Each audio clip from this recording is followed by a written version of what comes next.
Marshall running back Rasheen Ali, Caden, I know this is a guy that you're excited to talk about. You kind of feel like maybe is a mix of the other two running backs that we just talked about, but he's a two-time all-conference guy. He was first team in Conference USA in 2021 as a freshman. He was second team this year in the Sun Belt.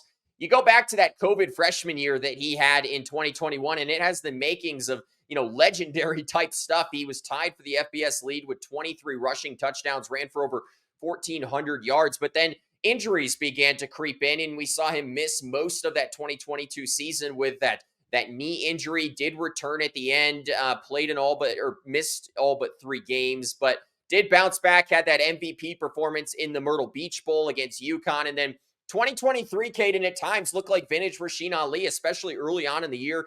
Goes on to finish the year with 15 rushing touchdowns, a little over 1,100 yards from the line of scrimmage. There was that period when Marshall wasn't playing great football in October, November, where he kind of got lost a little bit in that offense, but still ended the year with 6 multi-touchdown games. And Caden, I think the biggest thing is we're not expecting to see Rasheen Ali participate here at the Combine after he tore his biceps tendon at the Reese Senior Bowl. So I think that hurts him a lot, and ultimately it's going to keep him out of the Combine, and it does not allow some of these decision makers another look here at Rasheen Ali ahead of April's draft.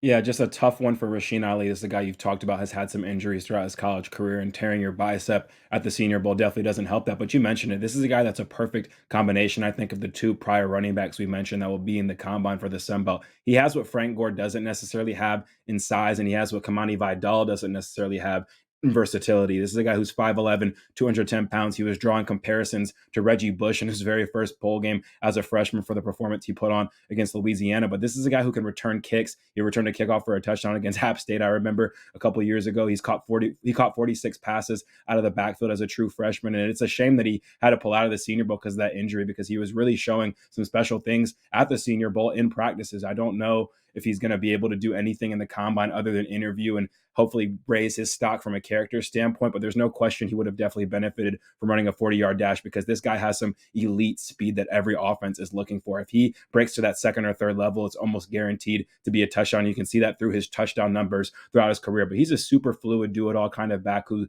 really was able to show off some of that skill set at the Senior Bowl with his route running as well. He was having it to where linebackers couldn't really guard him. He's a scoring machine. He's sudden. He's explosive. He really jumps off the page at film, and I hope this injury doesn't help set him back too much when we get to see him play on Sundays, because there's no question that he's still capable of that. This guy is super well-rounded in the pass game, in the run game, in and out of the tackles. He's a guy who does it all, and he's a do-it-all back. And you don't really see that as much in today's game of football, where there's a lot of specialists. Rasheen Ali's an every down back that can get the job done, and his film speaks for itself. And you just have to hope that that film can carry him through this draft process, and hopefully he still gets that opportunity to put an NFL helmet on and showcase his abilities. Yeah, Caden, I think to your point, there's no denying that Rasheen Ali probably has the highest ceiling, in terms of running backs in this class coming out of the Sun Belt. And I think you could maybe even argue that outside of perhaps like a Javon Solomon at Troy, who I think a lot of NFL people like, I think Rasheen Ali might have the highest ceiling of any of the prospects heading into